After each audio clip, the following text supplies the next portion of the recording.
Tragedy is an odd thing. Everyone handles it differently.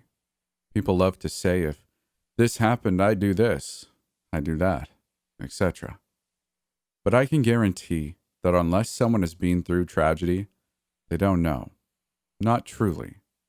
So when my best friend Ricky passed away from a mugging gone south, despite always being a go-getter who liked to believe I could get through anything, I found myself in my room, moping every day away.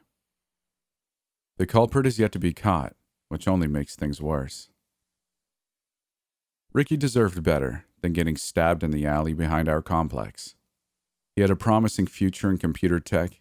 It would never bring harm to anyone in his path. February 8th is a date forever etched into my mind. Sure, there'd come a day where I'd have to leave the apartment we shared, but I wasn't ready for that yet. We were best friends basically since we could walk.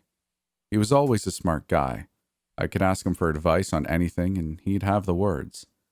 I had no clue how I'd carry on knowing I no longer had him around. I know that sounds selfish. I was lucky to have a comfortable job that allowed me a 2-week paid leave to regain my bearings. I'm 20, by the way. Outside of work and home, I really didn't have much going on in life. All of this is to say that my world crashed when all of this unfolded. Now, onto why I'm writing this. The first week after his passing, I didn't notice much. With the recent events, I now realize how much I overlooked as a tired imagination. It started with the scratching on the walls. We lived in an apartment. This wouldn't be strange or uncommon. What made it strange was the fact the scratching noise mostly came from the wall between mine and Ricky's room. I'll give a brief layout of the apartment for the sake of its importance. It was a second-story apartment in a 5-story building.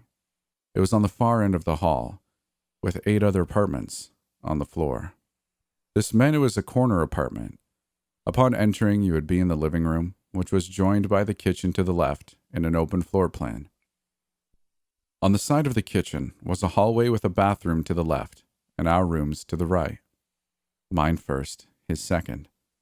Laundry was shared by everyone on the floor in a room all the way on the other side of the building.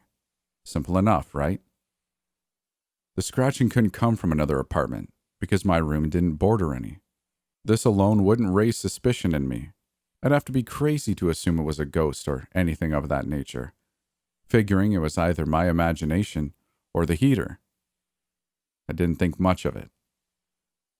Each night for that first week, the scratching became more constant. By that 7th night, it took everything I had in me to fall asleep. I'm sure you all know how much harder trying to fall asleep makes falling asleep. This is where things took a major turn.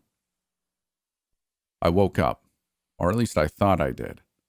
I couldn't move my body, but my eyes were wide open. It felt like the room was shaking, and the sound of static filled my ears. At this moment, I didn't know what I was experiencing. Trying to break free, my gaze shifted to my right. What I saw shook me to my very core. There was a creature. It was completely fizzed out, like a humanoid made out of static. The sound I was hearing seemed to be radiating from this being. This thing was scratching something into the wall. There were words everywhere. I didn't have much time to analyze, but there were words like trapped, help, where, and so much more. It littered the wall. It seemed he was writing a main phrase in a giant open spot in the middle. I was trapped while he etched the word not into the wall. Then I snapped out of it. Panic flooded me, and I leaped out of bed to find the sun already beaming through my window. The night was over, and with the idea of falling back asleep out of question, I made some breakfast and dusted off my old laptop to do some research.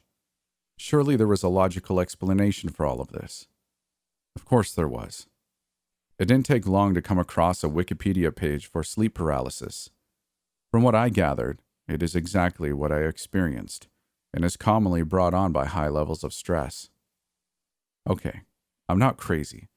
The heater is causing the scratching noise, and my sleep paralysis episode was just my brain forming these events into a nightmare. Out of sight, out of mind. I had my answer, and that was good enough.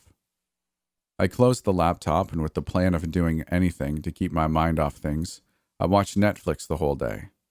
Mostly comedies and things of the like. I'm usually a horror fan, but I felt that wouldn't be the best idea.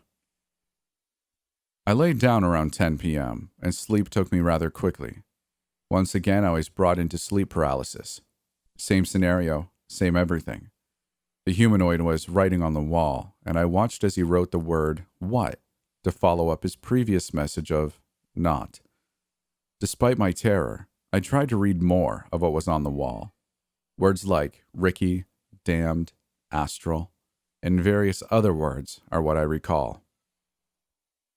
I snapped out of it once the creature finished his new edition. I awoke and flipped out of bed from the resistance I was trying to gain from staring any longer. Same thing as yesterday. 7 a.m., sun shining. Everything was so similar, it felt like Groundhog Day or something. Great. Second night in a row. I'm already dealing with enough of my mind picks now to come unhinged. They say when it rains, it pours. This saying couldn't be any more true. I didn't want to entertain the insanity I was clearly delving into. But what else did I have to eat my day away? I grabbed out my laptop once more. Astral was the only word I didn't recognize. A simple Google search told me some interesting information.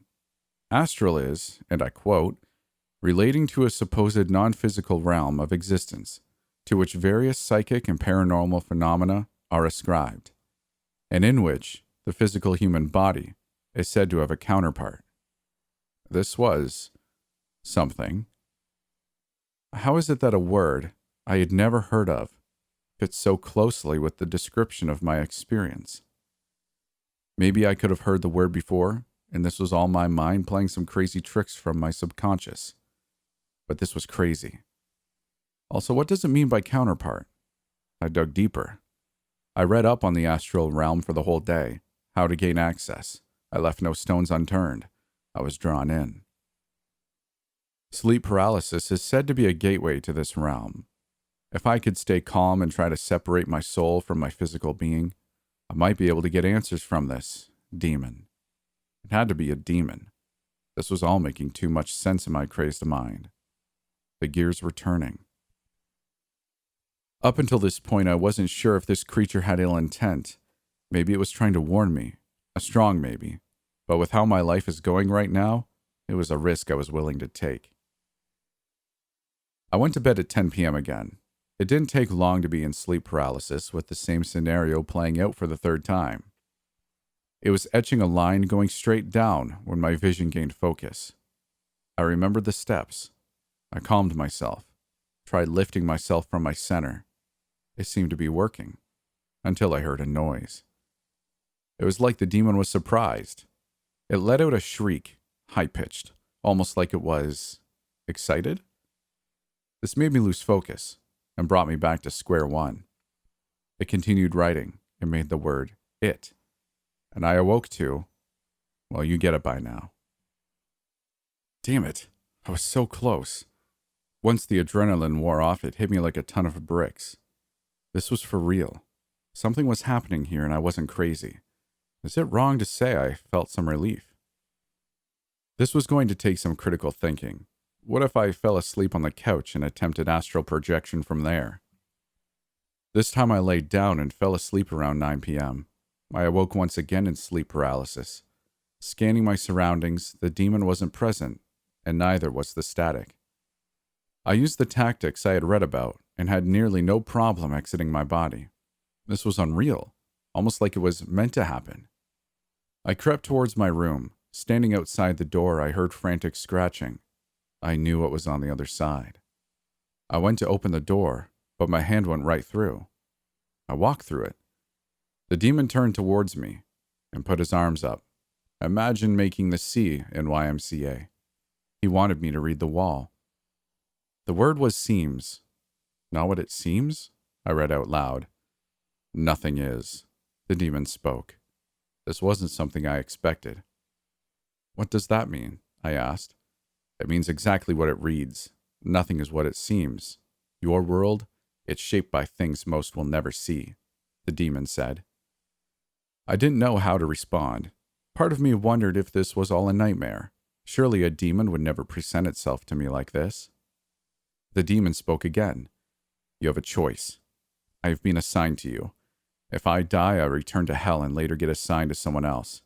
Your negative energy has fed me sufficiently, but my kind ache for more. You can kill me, and I will leave. If you don't, I will haunt you forever. But understand, if you let me stay, I can work miracles. I will grant you one miracle of my choosing. We could be a team, but this decision is yours. Just remember, it is not what it seems. What do you mean by haunt me? I asked. No fun in ruining the surprise.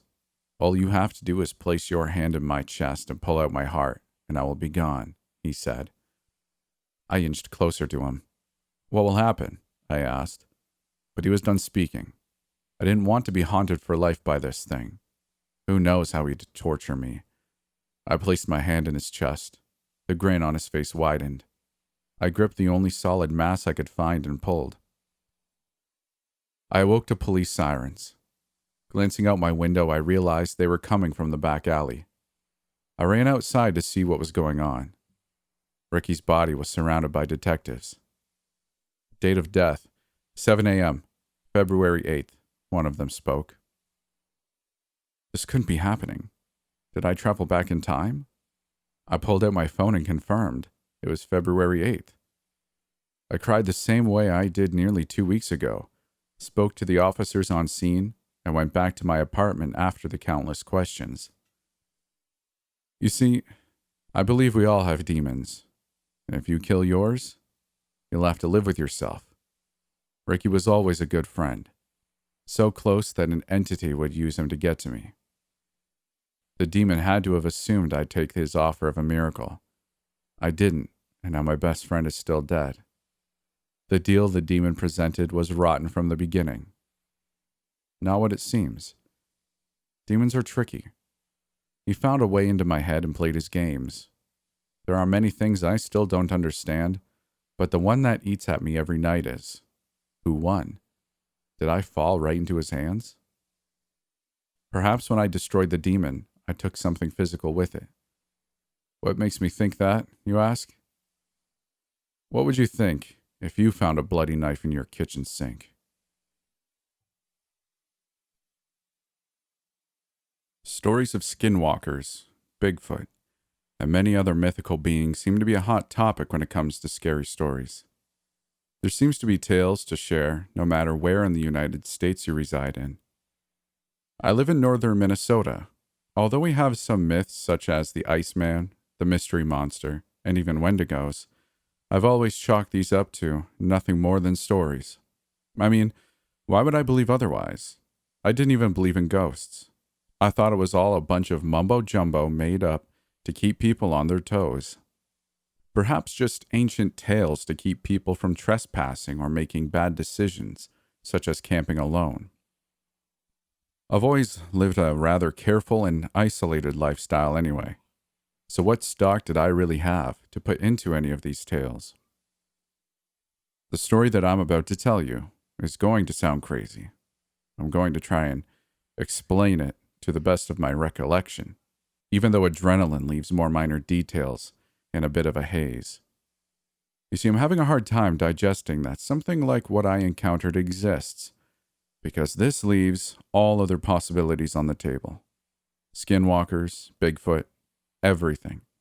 They may be real as well, and that thought terrifies me. As I said, I live a very isolated life. This means I don't even know my own back roads very well, if at all. So when the main road was closed whilst I went to pick up my brother from the bar in the city 20 miles away, I silently chewed myself out for not bringing a GPS. I do, however, have a great general sense of direction, and figured if I just headed south and went back a little to the west, roughly 20 miles in, I could figure it out. I won't bore you with the directions.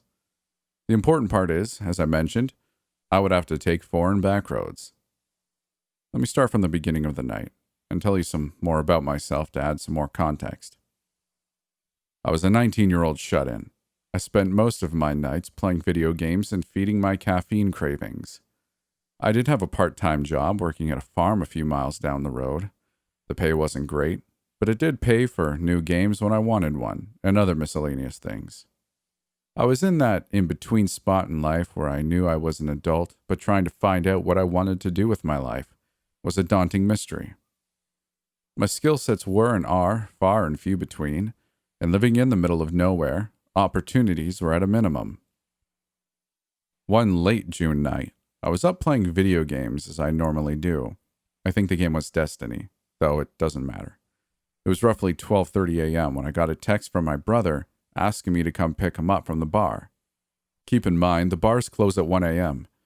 He informed me he had no other ride and I was his only option. It was just like him to pin something like this on me last minute. I wanted to chew him out for going out drinking all the time, but I felt it wouldn't help the situation currently at hand. Instead, I told him I'd be there ASAP and to not venture off. He has ventured off in the past, leaving me to look for him on the streets, since he's awful at replying to texts.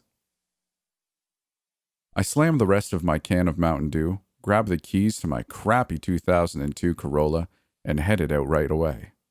About a mile in is where I made the realization that the main road was closed, so I took a second to think, threw on my blinker, and took the gravel road closest to it.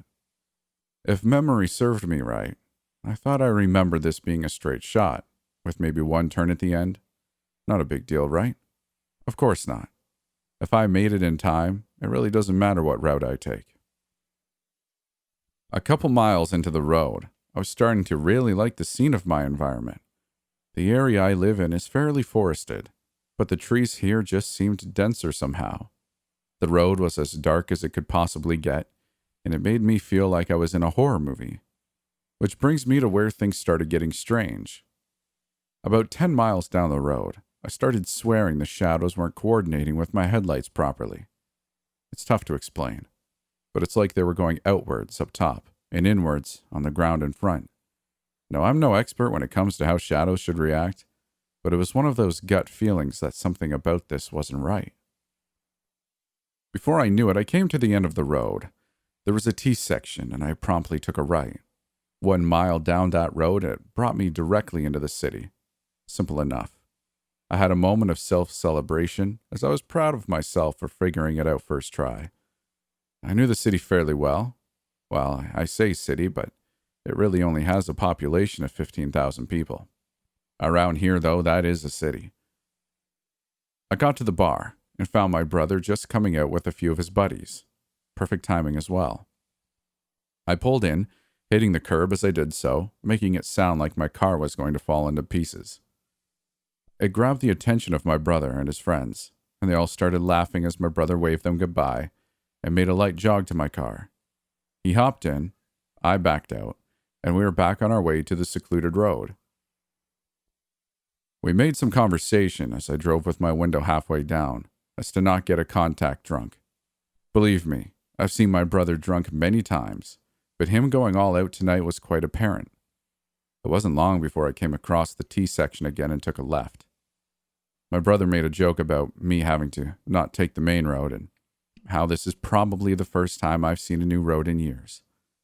I would have made a joke back, but I knew he was right. A couple miles in, I start noticing the shadows again. Brushing it off as nothing was my plan, but then my brother spoke up. "Does something seem off to you?" he said. I was a bit taken aback, wondering if he was noticing the same thing I was. I responded with, "What do you mean?" He sat up a bit, surveying the shadows above us as he leaned forward. Maybe I've had too much to drink. At this point, my curiosity was piqued. "No, come on. What's on your mind, bro?" I don't know. These shadows just seem off to me." My suspicion was correct. It couldn't be a coincidence that we both noticed the same thing. He started shuffling around, looking more and more uneasy. "We should turn around," he said.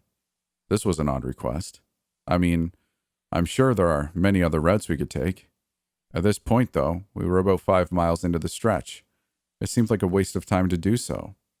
Odd shadows can't hurt us, right? He started to open his mouth again when his eyes widened and he yelled, "Stop." I didn't hesitate. I hit the brakes as hard as I could without losing control. What happened?" I asked. "There's something in front of us." I looked ahead and couldn't see anything past the gravel cloud. We sat and waited for it to clear, my heart beating faster and faster with each passing second. Just as it seemed as though it would totally dissipate, something happened that I will forever have nightmares about.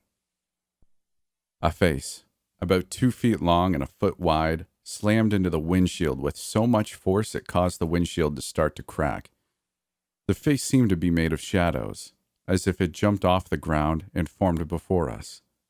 There was no hesitation between me seeing this and shoving the shift into reverse and punching the gas.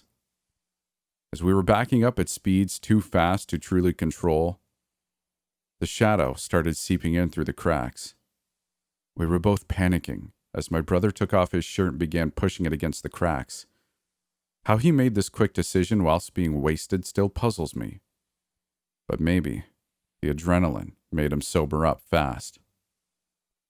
I started to slow down so I could, as safely as possible, turn around. I whipped the wheel to the left and threw the car into a 90-degree angle, kicking up more gravel clouds as I did so. I went to shove the shift into drive when I realized my car had stalled out. Turning the key over and over again, I was looking around for where this creature was.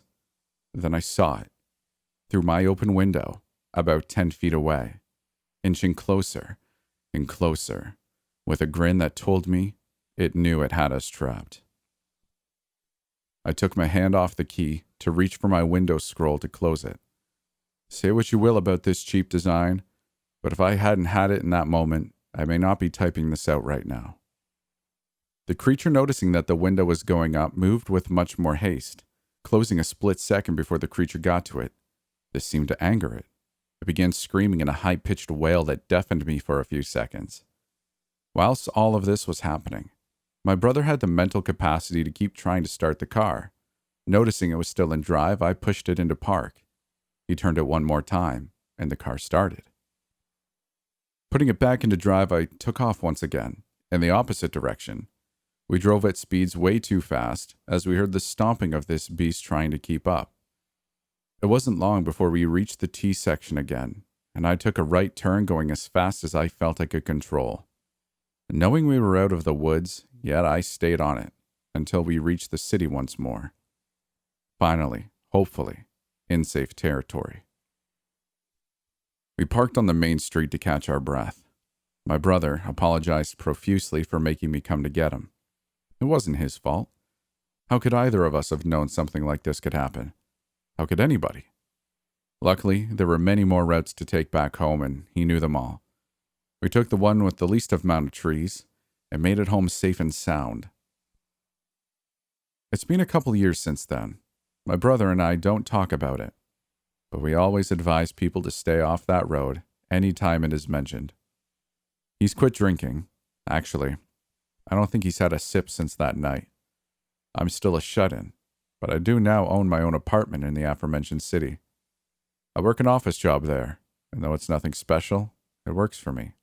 It works for now. That night left many scars on me.